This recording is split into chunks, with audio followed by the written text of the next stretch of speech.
Bueno, sociedad por acciones simplificadas, ah, conocidas como SAS. Entonces, un poquito de historia sobre esta sociedad. Podemos ver que esta sociedad es relativamente nueva, ¿sí? Nacieron en Europa, más exactamente en Francia, en el año 94, por los años 90, o sea, pero exactamente fue en el año 94. Pues ya en Colombia fueron regulados no por el Código de Comercio, sino por la Ley 1258 del 2008. Y pues actualmente, según pues encuestas, llamémoslo así, datos, dicen que el 95% de las sociedades que se crean en Colombia lo hacen bajo esta forma, ¿no? Entonces, des en cuenta que han ganado mucho espacio este tipo de sociedades en Colombia, ¿sabes? Que son simplificadas y al ser simplificadas, pues la forma de constitución es más sencilla, ¿sí?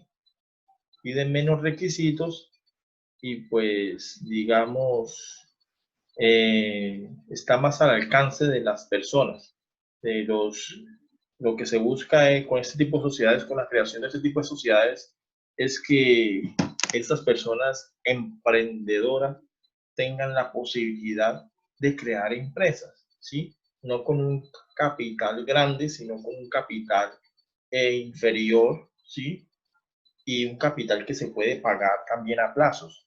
Entonces, lo aplicaremos ahorita más adelante. Lo pronto, entonces, esas son como características generales de la sociedad por acciones simplificadas. Bueno, el artículo 5 es el que nos habla sobre la constitución de la sociedad por acciones simplificadas y nos dice que la sociedad por acciones simplificadas se creará mediante contrato o acto unilateral que conste en documento privado, escrito en el registro mercantil de la Cámara de Comercio del lugar en que la sociedad establezca su domicilio principal, en el cual se expresará cuanto menos lo siguiente. Entonces, mire, aquí ya simplemente en la Constitución nos podemos dar cuenta que es totalmente diferente a las demás, ¿sí? Es decir, por regla general, no es necesario constituirla mediante escritura pública en notaría.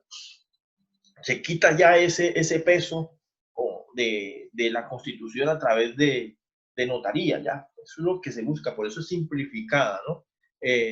Sino que en estos casos, para este tipo de sociedades, es suficiente con hacer un contrato privado que luego se inscribe en el registro mercantil, ¿sí? Según lo contempla este mismo artículo, ¿no?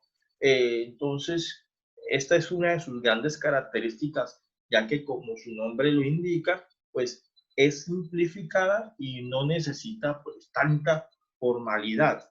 De hecho, el único formalismo especial es la necesidad de autenticar el documento privado de constitución, ¿sí? Por todos los que constituyen la SAS, entonces, todos los que participan en él autentican, ¿sí? Que no es una escritura pública, sino es una simplemente reconocimiento de las firmas ante el notario.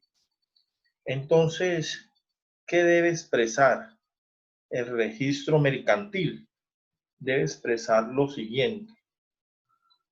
Se supone que eso tendrían que salir uno a uno. Ah, pero es que no la tengo. Ya.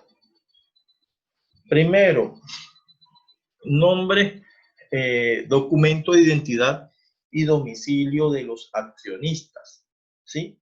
Acá, para este tipo de sociedades no hay un número máximo de accionistas, ¿sí? Ni tampoco, pues, un número mínimo. Simplemente una sola persona inclusive puede crear este tipo de sociedades, ¿ya? Pero sí debe, entonces, estar dentro de este registro el nombre, el documento de identidad y el domicilio de los accionistas, los datos mínimos de los accionistas, la razón social o denominación de la sociedad, seguida de la palabra sociedad por acciones simplificadas o de las letras SAS. Entonces, acá cualquier denominación se puede colocar, ¿sí? En ese tipo de sociedades. No necesariamente tiene que colocarse el nombre de alguno ni el apellido de otro, sino cualquier denominación. Lo que dice la norma es que se le debe colocar seguida a esa denominación la palabra sociedad por acciones simplificadas o las letras SAS, que de hecho es como todas se identifican por las letras SAS. Tercero, el domicilio principal de la sociedad y el de las distintas sucursales que se establezcan en el mismo acto de constitución. Entonces ya sabemos lo que es un domicilio y pues si se abren más sucursales, pues se deben hacer esas anotaciones respectivas en el registro. Cuarto, el término de duración, si este no fuera indefinido. El término de duración, si este no fuera indefinido. Si nada se expresa en el acto de la constitución, se entenderá que la sociedad se ha constituido por término indefinido. Fíjense que esa es una también diferencia entre las otras sociedades. Las otras sociedades por obligación tienen que tener un término de duración, ¿sí? En este tipo de empresas o de sociedades no hay obligación de poner el tipo o el término de duración. Pues aquí el término de duración pues puede ser inclusive indefinido, ¿sí? Entonces, por lo general, así es como se hace. Para no colocar un término de duración, se le coloca que es indefinida, que el término es indefinido. Pero si no se estipula nada, pues se obvia, sí, se obvia, no, si no se estipula nada, se entiende de que es a término indefinido. Entonces no es una obligación colocarle el término. Quinto, una enunciación clara y completa de las actividades principales, a menos que se exprese que la sociedad podrá realizar cualquier actividad comercial o civil lícita. Si nada se expresa en el acto de constitución, se entenderá que la sociedad podrá realizar cualquier actividad lícita. De igual manera, si aquí no se coloca nada, pues se entiende de todos modos que puede constituir, que puede realizar cualquier cosa. Entonces aquí nos damos cuenta que es una sociedad muy flexible, ¿sí?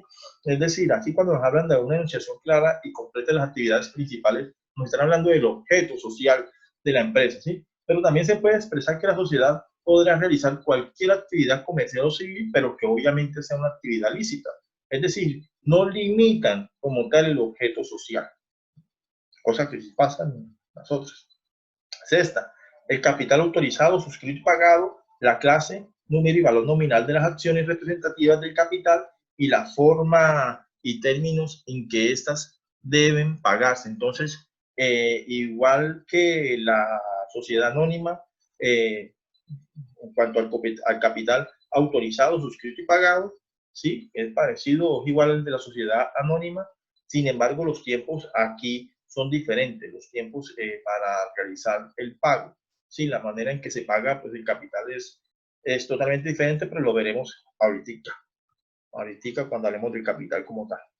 Y séptimo, la forma de administración y el nombre, documento de identidad y facultades de sus administradores. En todo caso, deberá designarse cuanto menos un representante legal, ¿sí? Es decir, la manera en que se va a organizar como tal la sociedad y se debe designar un representante legal e inclusive se pueden designar suplentes, aunque eso no es obligatorio. Si era obligación en la anterior, en la SA. Entonces, ya una vez constituida como tal, con estos requisitos, la SAS, se conforma una persona jurídica con vida propiamente, sí, propia e independiente de los socios que la conforman. Entonces aquí nace una persona jurídica distinta a sus accionistas. Bueno, máximo y mínimo de socios. Entonces, la ley 1258, ¿sí? No introdujo ningún límite a la cantidad o número de socios que se requieren para constituir una sociedad por acciones simplificadas, ¿sí? Y el artículo de esta ley, el artículo primero de esta ley nos dice lo siguiente: la sociedad por acciones simplificadas podrá constituirse por una o varias personas naturales o jurídicas, quienes solo serán responsables hasta el monto de sus respectivos aportes, ¿sí? De manera que pues puede constituirse por un solo socio o tantos socios quieran, ¿sí? Como quieran, se pueden conformar por uno o por muchos socios. No hay un límite.